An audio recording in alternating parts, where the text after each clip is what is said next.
তো hello everyone, আমি MD শান্ত। তো নিয়ে আসলাম মুরগিতে কিভাবে মশলা মাখিয়ে তারপর মুরগি রান্না করবেন।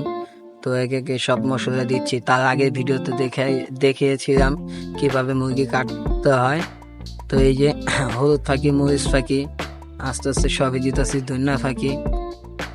তো এই যে মুরগির মশলা এটাও দিলাম। ঠিক আছে, যেহেতু আমরা পরোটা দিয়ে মুরগিটা খাবো, তো চিন্তা করলাম ভুনা ভুনা করবো, একটু আলু দিয়ে সামান্য। তো এই যে সসও দিয়ে দিব। যেহেতু সসের ডিব্বাটা শেষ হয়ে গেছে, এই জন্য প্যাকেটের সস ব্যবহার করতেছি। আপনারা চাইলে ডিব্বার সসও ব্যবহার করতে পারবেন। সস দেওয়া দিয়ে কথা। তো এটা আমরা টক দই দিব না, এখানে টক দইয়ের বদলে আমরা দুধ আছে, দুধ দিয়ে দিব। টক দই তো অনেকেই দিয়ে খায়, আজকে দুধ দিয়ে ট্রাই করব। ঠিক আছে, দেখি কেমন লাগে। তারপরে আলহামদুলিল্লাহ, সমস্যা নেই, এই যে দুধ দিচ্ছি। আর এই রান্নাটা সম্পূর্ণ সরিষার তেল দিয়ে করতেছি আমরা, কোনো সয়াবিন তেল ব্যবহার করি নাই। আমরা এই যে একটু নাড়াচাড়া দিতেছি, তারপরে হাত দিয়ে পুরোটা মেখে দিব এই যে সরিষার তেল দেওয়ার পর।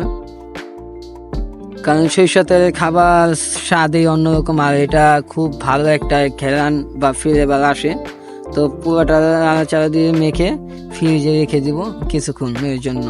তো আশা করি সকলের কাছে ভিডিওটা ভালো লাগবে, আর সবাই সাপোর্ট দিবেন, জানি নতুন নতুন কোনো কিছু নিয়ে আসতে পারি। আল্লাহ হাফিজ।